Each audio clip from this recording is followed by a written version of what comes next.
صور الله العظيم الذي لا إله إلا هو الحي القيوم وأتوب إليه مصطفى رسول الله صلى الله عليه وسلم ثم إلى جميع المشايخنا وجميع المؤلفين خصوصا مؤلف هذا الكتاب الفاتحة إن شاء الله. بسم الله الحمد لله رب العالمين الرحمن الرحيم مالك يوم الدين.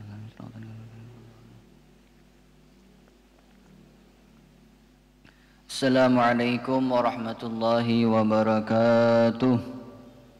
Bismillahirrahmanirrahim. Alhamdulillahi rabbil alamin wa bihi nasta'in ala umur dunya waddin.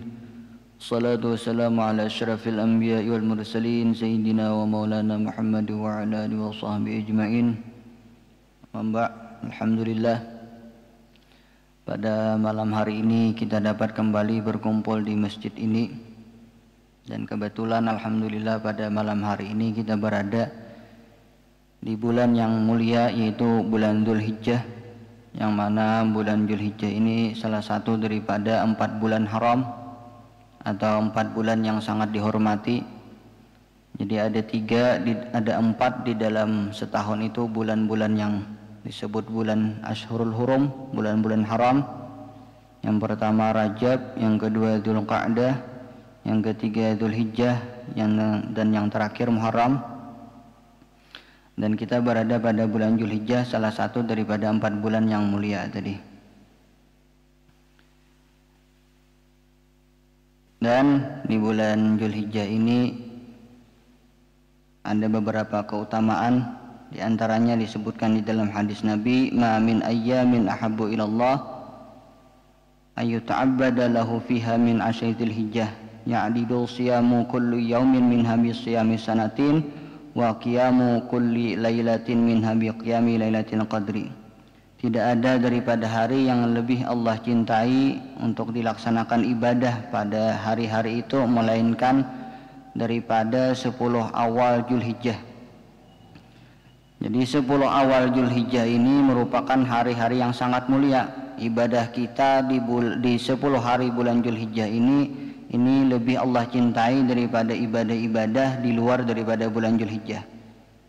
Puasa 1 hari di 10 hari Dzulhijjah ini sama lawan puasa satu tahun, dan beribadah malam hari itu sama lawan beribadah pada malam Lailatul Qadar. Kalau kita di bulan Ramadan, di 10 akhir bulan Ramadan misalkan beribadah untuk mencari malam Lailatul Qadar, yang mana satu malam Lailatul Qadar itu lebih mulia daripada 1000 bulan, belum tentu kita bertemuan. Nah, tapi kalau kita beribadah di 10 hari awal Dzulhijjah ini, semalaman kita beribadah itu sama sudah lawan beribadah lawan Lailatul Qadar. Nah, jadi kenapa lebih untung beribadah pada 10 malam awal Dzulhijjah ini? Karena sudah pasti itu pahalanya sama lawan beribadah pada malam Lailatul Qadar. Kalau kita beribadah di akhir 10 Ramadan belum tentu pas bertemuan lawan Lailatul Qadar. Dan lagi di bulan Dzulhijjah ini ada suatu kewajiban yang sangat penting di dalam Islam. Salah satu rukun Islam yaitu adalah berhaji.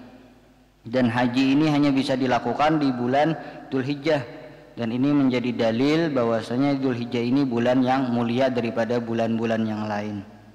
Sebagaimana Ramadan, puasa Ramadan itu tidak bisa dilakukan di luar daripada bulan Ramadan, berarti menunjukkan bahwasanya bulan Ramadan itu memiliki keistimewaan. Nah, begitu juga bulan Dzulhijjah ini, karena ada ibadah yang hanya bisa dilakukan pada bulan Dzulhijjah yaitu berhaji, berarti menjadi dalil bahwasanya bulan Dzulhijjah ini merupakan bulan yang mulia.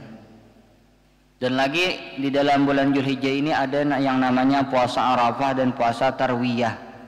Puasa Arafah itu kena pada 9 Dzulhijjah, kita hari raya hari Jumat, berarti puasa Arafah hari Kamis.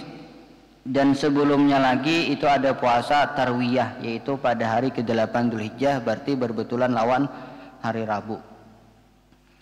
Nabi SAW bersabda, perkataan daripada Ibnu Abbas kalau tidak salah, puasa daripada bulan hari Arafah itu menghapus dosa 1 tahun sebelumnya dan dosa 1 tahun berikutnya. Jadi puasa pada hari Arafah itu akan menghapus dosa kita setahunan yang telah lewat. Maksud setahunan yang telah lewat dari awal Muharram tadi sampai setahun ini. dan akan menghapus juga dosa setahun berikutnya, yaitu setelah Zulhijjah ini kan Muharram, tahun baru Muharram, nah sampai setahun berikutnya. Dan yang dihapus itu satu dosa kecil yang tidak berkaitan lawan manusia. Adapun dosa besar itu tidak bisa dihapus lawan fadilah amal. Demikian juga dosa yang berkaitan lawan manusia, nah itu tidak bisa dihapus juga dengan fadailul amal, hanya bisa dihapus apabila kita meminta ampun atau dimaafi oleh orang yang bersangkutan. Dan ini kata Ibnu Abbas, wa hadhihi busyra bihayati sanatin mustaqbalatin liman shamahu. Hadis Nabi tadi menjadi kabar gembira bahwasanya barang siapa puasa di hari Arafah, kita akan hidup setahun berikutnya. Nah, soalnya apa? Nabi menjelaskan barang siapa puasa Arafah akan dihapus dosa untuk setahun berikutnya. Orang itu bisa melakukan dosa selama dia masih hidup. Amunnya sudah mati kadang kala lagi melakukan dosa. Berarti kata Ibnu Abbas itu menjadi dalil, menjadi kabar gembira orang yang mampu berpuasa hari Arafah berarti umurnya akan hidup untuk setahun berikutnya. Dan kata para ulama agar lebih berhati-hati, agar puasa kita kada salah, kita dianjurkan juga puasa hari tarwiyah tadi, itu pada 9 Zulhijjah. Nah, karena dikhawatirkan kita mengira hari Arafah itu hari ke-9 itu jatuh pada hari Kamis, ternyata misalkan orang sudah hari Rabu, hari rayanya misalkan hari Kamis misalkan, sehingga kita dianjurkan puasa pada hari ke-8, disebut juga puasa tarwiyah. Para hadirin hadirat yang dirahmati oleh Allah Subhanahu wa taala, pada malam hari ini, malam Selasa, dan jadwal kita yaitu pengajian tentang masalah fikih muamalah, dan kita masih berkaitan membahas masalah jual beli. Nah, dan pembahasan kita terakhir pada pertemuan terakhir itu membahas masalah khiyar. Jadi di dalam jual beli itu ada yang namanya disyariatkan khiyar.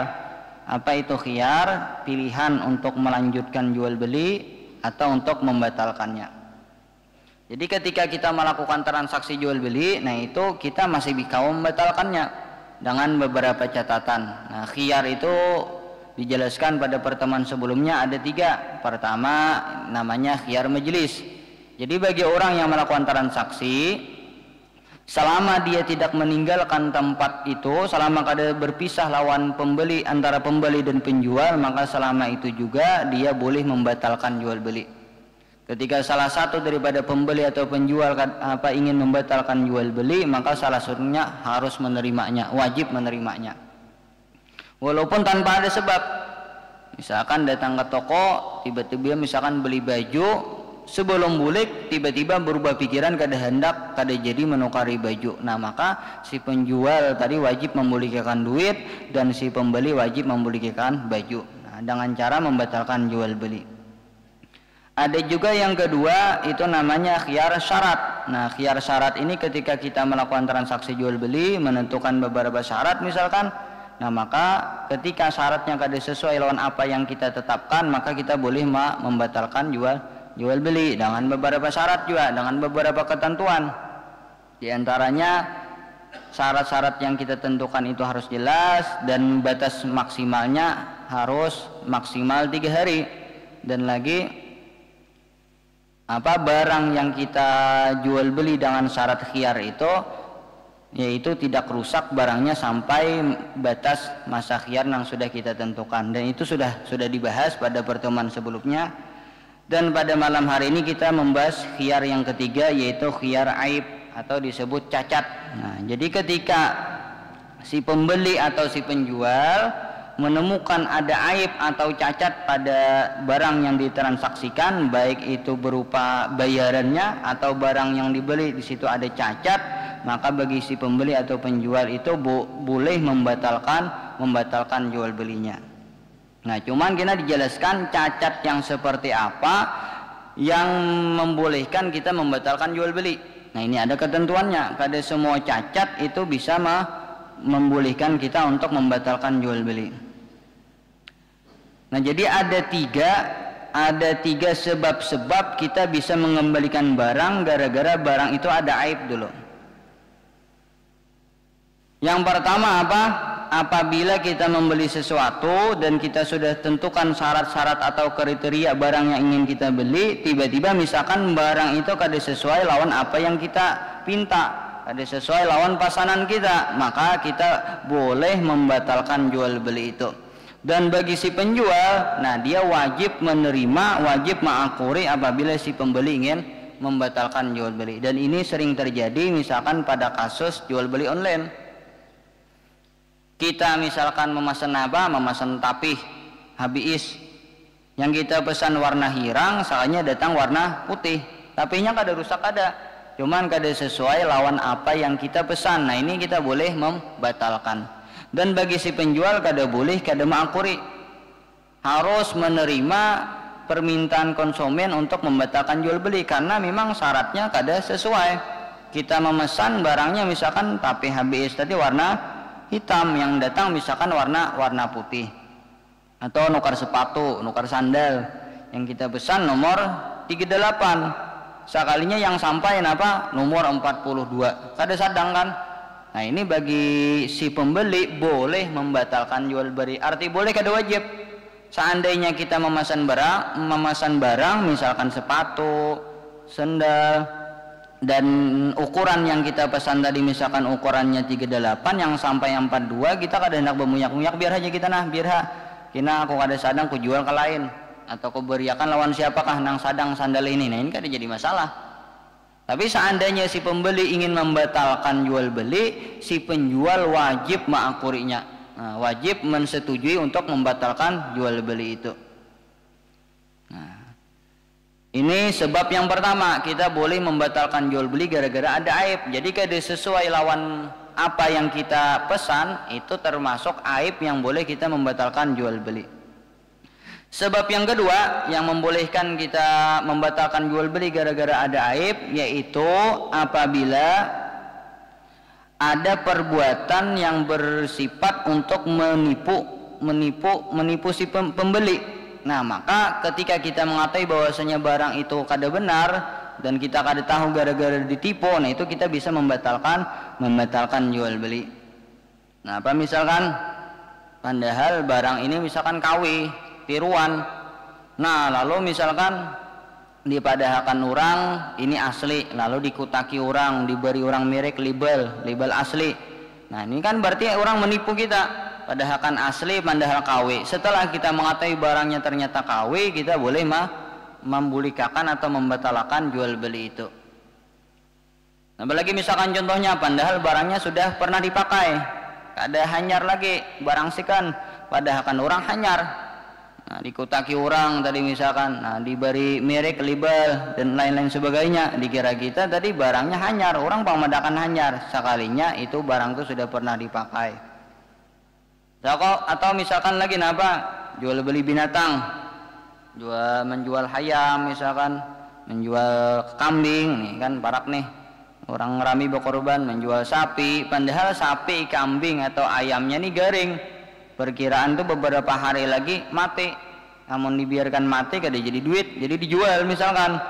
Cuman kalau dijual ketahuan orang binatangnya nih garing, murah, lalu kita ulah-ulah supaya orang kada tahu bahwasanya binatang nih garing, lalu misalkan dia baik dilapari dulu misalkan 2 hari kada diberi makan, lalu pas orang hendak nukar kena hanyar kita umpani, jadi kayaknya binatang tuh sehat benar, lajunya makan, gencang makan, padahal dasar dilapari dahulu sebelumnya. Nah ini termasuk menipu juga. Ketika orang membeli ternyata tahu bahwasanya binatang tadi misalkan kada nafsu makan atau garing, diulah-ulah aja supaya kelihatan nafsu makan, gencang makan tadi dengan cara dilapari dahulu. Nah bagi si pembeli itu boleh membatalkan jual belinya, dan si penjual kada boleh kada mensetujuinya. Atau ada sapi kambing misalkan lagi, sapi kambing ini berpenyakit sehingga kurus, kalau dijual misalkan kada larang, murah. Nah supaya orang hakon manukari larang dan orang kada tahu bahwasanya sapi dan kambingnya ini kurus, diberi minum banyak-banyak misalkan, sehingga kelihatan lamak. Nih kan ada perbuatan yang sifatnya untuk menipu si pembeli. Ketika kita tahu, nah itu boleh kita membatalkan jual beli, berarti binatangnya kita bulikakan, duitnya kita ambil. Dan sebab yang ketiga yang membolehkan kita membatalkan jual beli apabila barang itu sudah sesuai pesanan kita. Orang gak ada unsur menipu, cuman ada cacat. Nah, sehingga kita boleh membatalkan jual beli itu. Nah, cuman ini yang kita bahas nantinya, cacat yang seperti apa yang membolehkan kita untuk membatalkan jual beli. Nah, jadi cacat yang membolehkan kita untuk membatalkan jual beli itu ada beberapa syarat. Ada 3 syarat kalau kita simpulkan. Yang pertama, cacat itu bisa membolehkan kita untuk membatalkan jual beli apabila cacat itu ada sejak kita melakukan transaksi, sejak kita berakad. Pas kita berakad, ku jual ini barang dengan harga sekian, dia pembeli ku tukari, pada waktu itu barang itu sudah ada aibnya, ada cacatnya. Atau cacatnya itu setelah melaksanakan akad, setelah transaksi, cuman timbul kecacatan itu sebelum kita menerima atau mengqabad barang itu. Karena ketika barang itu belum kita qabad, meskipun sudah berakad, itu masih berada pada tanggung jawab si penjual. Jadi misalkan kita nukar naba, misalkan kita nukar hintalo, misalkan berapa harga hintalo, 1 kilonya 30.000, nukar 10 kilo, lalu sudah berakad, duit kita unjuk, cuman hintalo belum kita ambil, tiba-tiba pacahan, gugur misalkan. Nah, maka kerusakan hintalo itu tanggung jawab daripada si penjual. Kenapa? Maka sudah berakad, karena kita belum mengqabad atau menerima barang itu. Nah, belum menerima lagi, jadi kita yang berakad, ku tinggal hintalonya dulu lah, mau ambil kendaraan. Hanyarkin aku ambil hintalonya, membuat ke kendaraan supaya kada lapah membawa. Nah, ini aib itu kan timbul setelah melakukan akad, cuman sebelum kita qabad, sebelum kita menerima mengambil barang itu.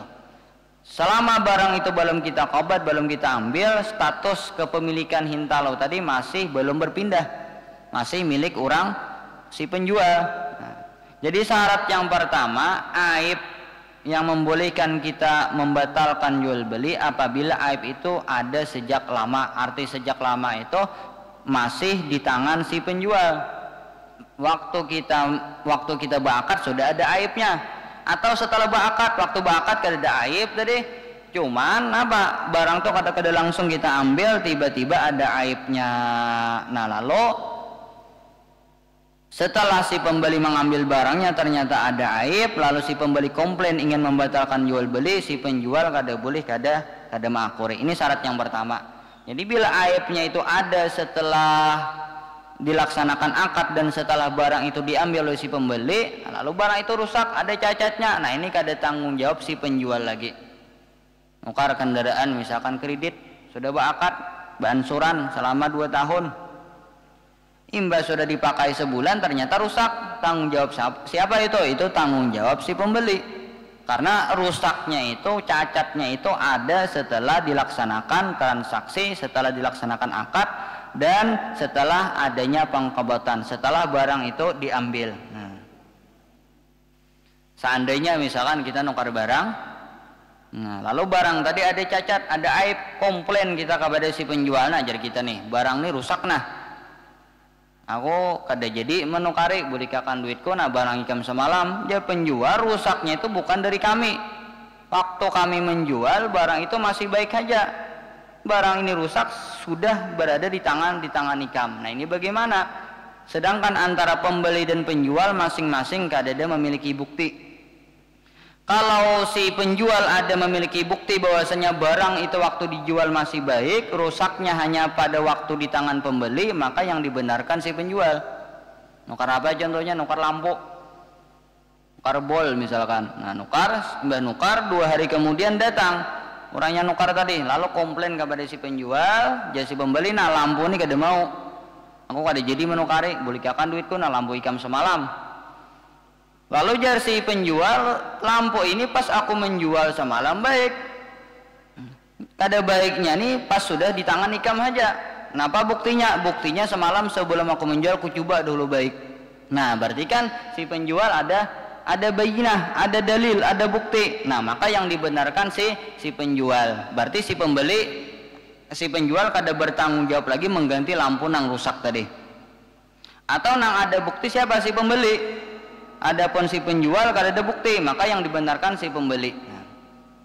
Amun masing-masing kada ada bukti bang, pas hendak nukar lampu tadi si penjual kada ada mencoba, si pembeli kada ada mencoba juga, langsung dibawa bulik. Bagaimana? Nah ini ada tafsil, ada perinciannya. Jikalau aib itu tadi mungkin timbul ada kemungkinan lampu tadi rusak di sewaktu sebelum dibeli, ada juga kemudian lampu tadi rusak setelah dibeli. Ini ada kemungkinan keduanya. Siapa yang dibenarkan? Yang dibenarkan si penjual, tapi disuruh bersumpah dulu. Jadi ada mahkamahnya sebenarnya. Nah, ada mahkamahnya ketika terjadi cekcok antara pembeli dan penjual, masing-masing kada hakun bakalah, maka kasus ini dibawa kepada mahkamah seharusnya yang mau usi masalah ini.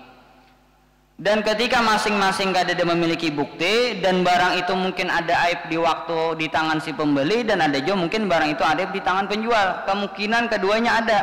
Nah siapa yang dibenarkan? Apabila si penjual akan bersumpah, aku bersumpah aja si penjual bahwasanya barang itu waktu aku jual masih baik, nah maka si penjual dibenarkan.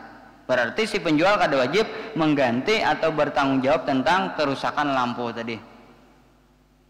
Tapi jikalau cacat itu tadi ada kemungkinan timbulnya pada tangan pembeli, nah maka yang dibenarkan adalah si penjual. Jadi misalkan apa?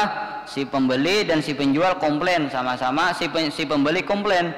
Jadi si pembeli, nah ini aku nukar lampu, ternyata lampunya setelah aku coba sampai ke rumah kada mau. Ya si penjual, lampu ini baik, aku kada menjual, lampu nak rusak. Cuman waktu hendak menjual si penjual kada jual mentes. Dan ada kemungkinan si pembeli ini berdusta karena orangnya fasik misalkan, sehingga apa yang dia katakan itu kemungkinan ingin menipu orang, kada jujur, sehingga yang dibenarkan adalah si penjual. Atau kebalikannya, yang penjual ini misalkan orangnya kada jujur, seperti kalau di dalam Islam itu orang itu akan dikatakan kada diterima pernyataannya apabila orang itu fasik. Fasik itu apa? Orang itu misalkan mengakali dosa kecil atau dia melakukan dosa besar dan dia kada tobat. Ketika dia mengklaim barang ini jadinya waktu aku menjual baik, jadi si pembeli kada baik, nah maka yang dibenarkan adalah si pembeli. Si penjual disuruh mengganti. Nah ini apabila saling bakakarasan antara si pembeli dan si penjual. Kan tadi kasusnya masalahnya apabila aib itu ada di tangan penjual sebelum ditransaksikan sudah rusak, nah maka si pembeli berhak minta ganti, berhak membatalkan jual beli. Tapi bilanya kerusakan itu adanya setelah berpindah kepemilikan, setelah di tangan pembeli hanya barang itu rusak, maka si pembeli kada kawa komplain, kada kawa membatalkan jual beli. Nah ini kalau sama-sama bakakarasan bang, jadi si pembeli rusak itu pas sudah di tangan ikam, jadi si penjual kada, waktu di tanganku masih baik, rusaknya tuh di tangan ikam aja.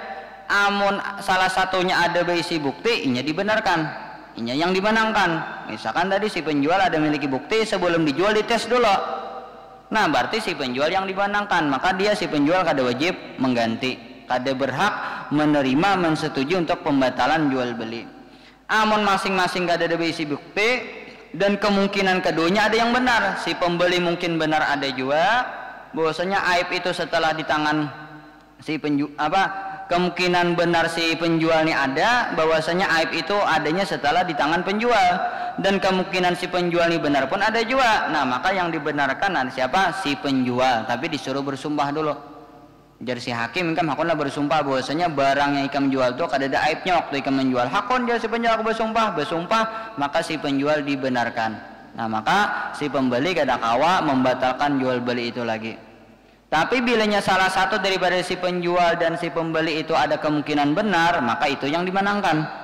Karena si penjual ini memang orangnya suka menipu, pendusta, atau si pembeli ini orangnya misalkan pendustaan, ketujuh menipu orang aja, maka yang dibenarkan, makanya kada kau dibenarkan, yang dibenarkan orang yang dianggap benar. Nah jadi syarat yang pertama, aib atau kecacatan yang membolehkan kita membatalkan jual beli, pertama aib itu ada sejak lama. Arti sejak lama waktu kita melaksanakan transaksi barang itu sudah ada aibnya, atau sebelum dikabat, sebelum diterima walaupun sudah berakad barang itu timbul aib. Nah ketika terjadi bakakarasan antara pembeli dan penjual, masing-masing gak ada hakon mengakui aib itu di tangan pembeli, waktu di tangan penjual kah masih atau sudah di tangan pembeli kah? Nah itu ada beberapa perincian hukumnya. Nah, syarat yang kedua, aib yang membolehkan kita membatalkan jual beli adalah syaratnya aib itu sifatnya mengurangi fisik barangnya atau mengurangi nilai daripada barang itu, yang mana dengan berkurangnya fisik atau nilai harganya itu menghilangkan daripada tujuan utama pada itu barang. Apa misalkan nang komplain misalkan pulang si penjual, kenapa? Karena duit nang dibayar semalam bayarannya itu kenapa duitnya misalkan panggal. Nah ini kan berarti ada aib. Aibnya apa? Hilang fisik daripada barang. Kebetulan misalkan kita ambil contoh, barang yang ada aib tadi adalah bayarannya, bukan barang yang dibeli tapi bayarannya. Setelah si penjual mencek duit bayaran ternyata ada duit yang panggal, maka si penjual itu boleh membatalkan jual beli. Si pembeli gak ada boleh komplain. Nah, si pembeli gak ada boleh komplain dalam artian wajib setuju. Seandainya terjadi percecokan tadi, jar si penjual aku duitku baik aja, jar si pembeli duit kamu ada baik. Nah itu terjadi hukumnya seperti yang telah dijelaskan di atas tadi. Ada bainah, ada bukti, ada masing-masing. Kalau sama-sama ada bukti atau sama-sama ada bukti, maka jikalau keduanya itu ada mungkin benar, maka yang dibenarkan siapa? Si penjual, si pembeli pada kasus ini, karena ini kan yang menyerahkan duit. Nah, tapi kalau barang yang cacat, maka yang dibenarkan tadi siapa? Si penjual. Nah, ini hukum fikihnya. Nah jadi aib yang bisa, cacat yang bisa membolehkan kita membatalkan jual beli apabila kecacatan itu sifatnya mengurangi barang. Seperti tadi duit rabit, dasar duit panggal, hilang panggalannya. Atau lagi misalkan contohnya nukar baju, misalkan kima baju kada kima berdasaan. Nah ini kan dasar barangnya kada.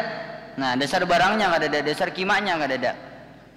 Yang kedua tadi, aib yang bisa membolehkan kita membatalkan jual beli, ini barangnya kada ada berkurang sedikit juga pun, tapi nilai harganya akan berkurang gara-gara ada aib itu.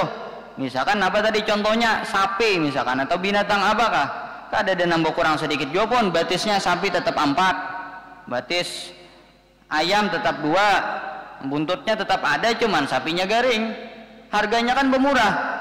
Nah bagi si pembeli boleh membatalkan jual beli. Amunnya hendak membatalkan, jadi si pembeli biar sudah, kalian membelikan lagi biar hajar, biar garing sapinya ada apa misalnya, ini kan jadi masalah, boleh aja. Tapi kalau ingin membatalkan jual beli, dia memiliki hak untuk membatalkan. Nah jadi itu syariahnya hendak mengambil hak atau kada. Dan ini lebih rancak lah, aib nang paling rancak dijual beli itu apabila biasanya jarang nang berkurang itu fisiknya, tapi biasanya nilainya yang menyebabkan barang itu tidak bisa lagi digunakan. Apa tadi misalkan sapi garing misalkan, atau lagi misalkan beras, misalkan beras 13.000 selitarnya, misalkan beras ini kada ada kurang, cuman bertambah. Nambah bertambahnya basang kitong behulat misalkan. Nah ini ada aib juga kan, karena adalah berkurang daripada beras kada ada. Nah cuman ada aibnya apa? Gara-gara ada hulat, ada sang kitungnya, ini maulah harga beras itu bermurah, bahkan bisa berpotensi kada payo lagi. Si pembeli dia berhak untuk membatalkan jual beli kalau dia ingin membatalkan. Kalau nya kada hendak ada apa juga. Tahun apa lagi misalkan nukar barang-barang elektronik, misalkan nukar kipas angin, mesin cuci, kada ada nang kurang, kada, semua lengkap, cuman pas dicucuk picik kada mau, ada rusak sekalinya mesinnya. Nah ini kan berarti ada aib juga, memang kada ada kurang secara fisik, tapi secara nilai harga itu bisa berkurang, dan itu menghilangi fungsi utama daripada penggunaan barang itu. Kan kipas angin kalau nya kada mau putar, apa fungsinya? Karena mesin cuci kada ada fungsinya, apa kada mau, apa fungsinya?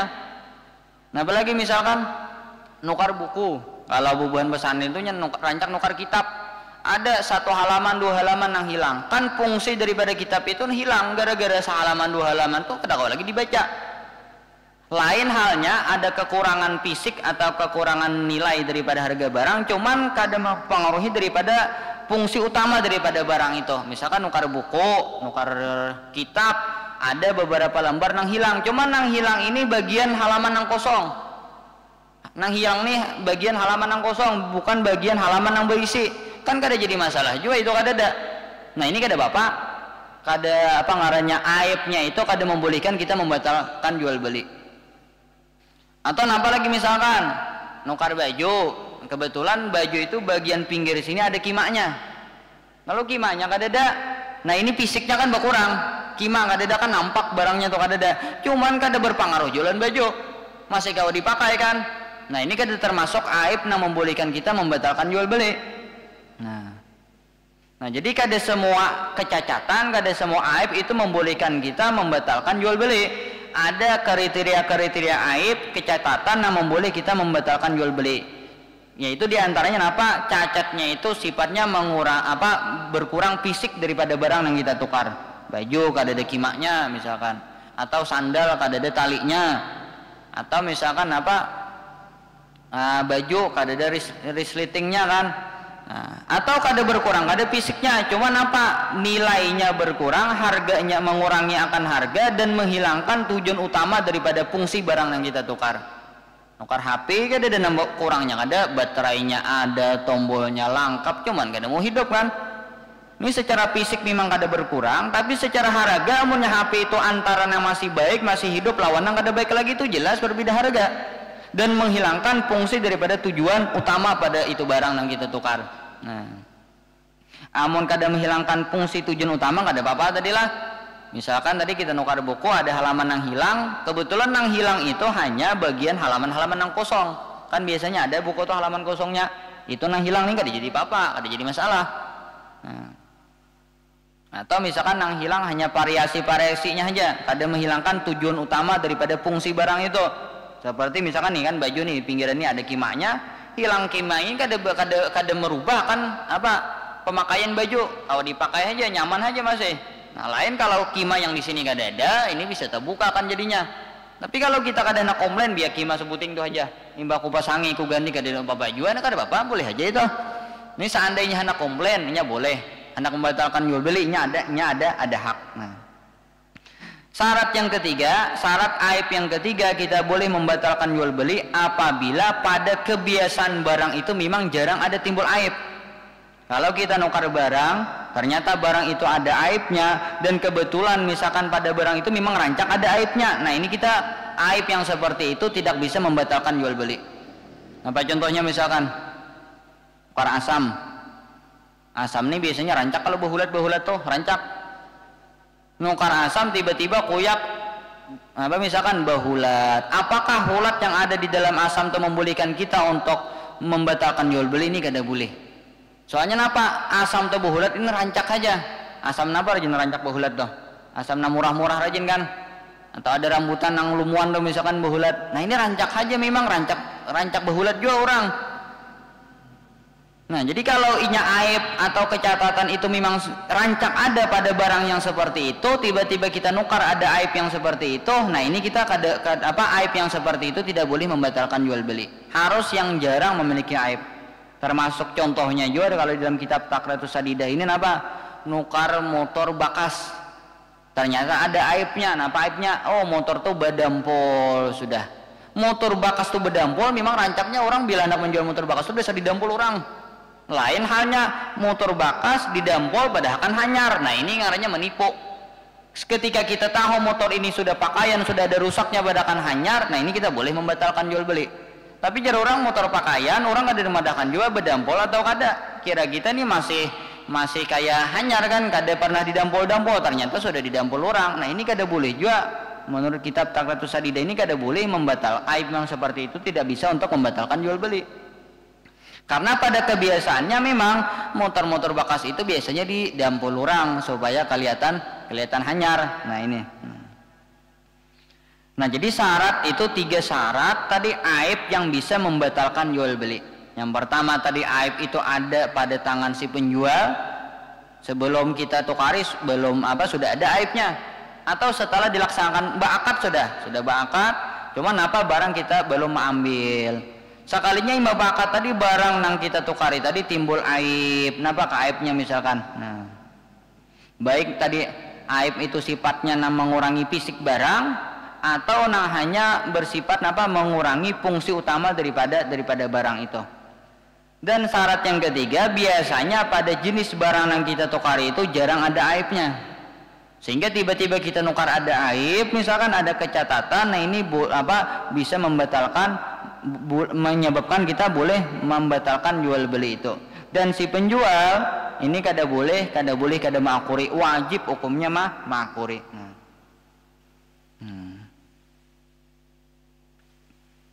Nah ini hal-hal yang berkaitan tentang aib, dan ini rancaklah. Nah kira-kira sering terjadi, termasuk apalagi pada masalah jual beli online misalkan.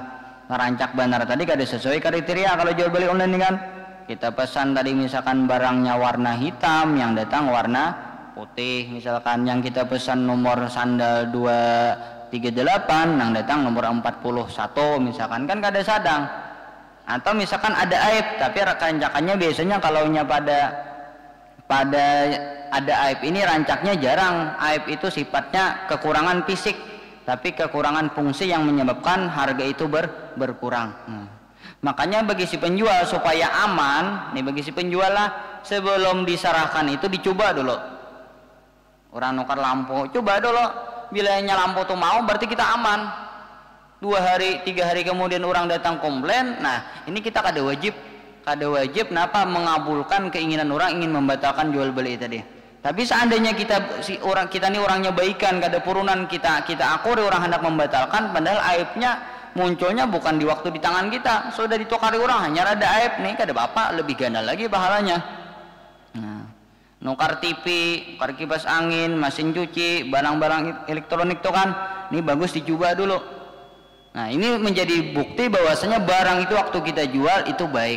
Jadi orang kada kawal lagi komplain. Nah, inilah hal-hal yang berkaitan masalah khiyar aib atau kecatatan yang ada pada barang yang membolehkan kita membatalkan jual beli.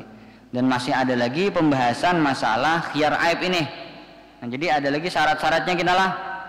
Jadi yang pertama tadi, kada semua aib, kada semua cacat itu membolehkan kita untuk membatalkan jual beli. Ada syarat-syaratnya.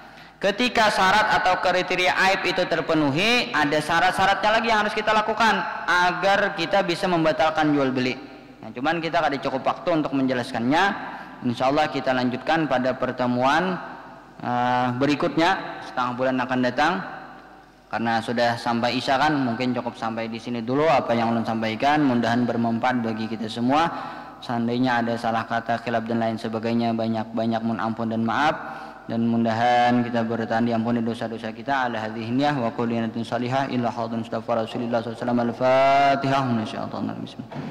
Alhamdulillah rabbil alamin arrahmanir min ya Allah ya rabbil alamin. Bismillahirrahmanirrahim. Alhamdulillah rabbil alamin. Shalli wa sallim ala sayyidina Muhammadin wa ala alihi wa sahbihi ajma'in. La manfa'na bima 'allamtana wa 'allimna ma yanfa'una wa zidna 'ilman wa hudan tawfiqan bi rahmatika ya arhamar rahimin. Sallallahu ala sayyidina Muhammad wa ala alihi wa sahbihi wasallam. Akhuda walhamdulillah rabbil alamin.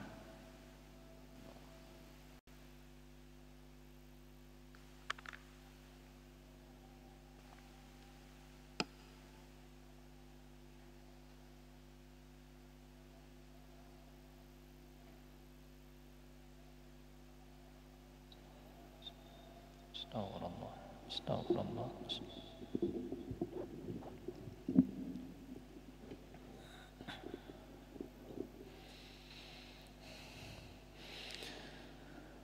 Allahu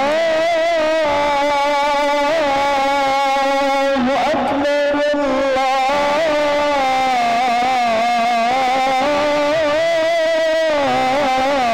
Allahu Akbar. Allahu Akbar, Allahu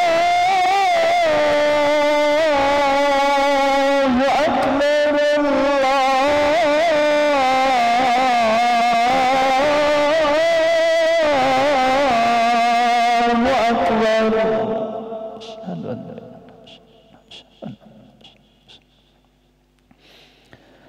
Asyhadu an la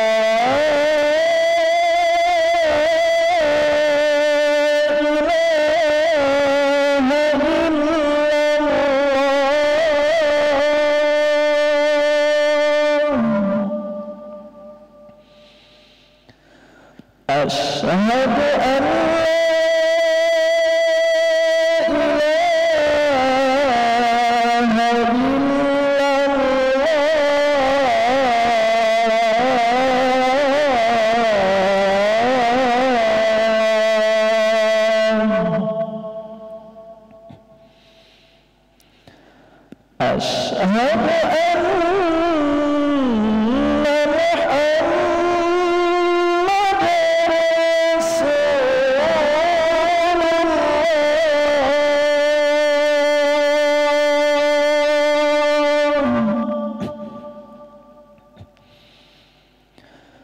أشهد أن محمد رسول الله.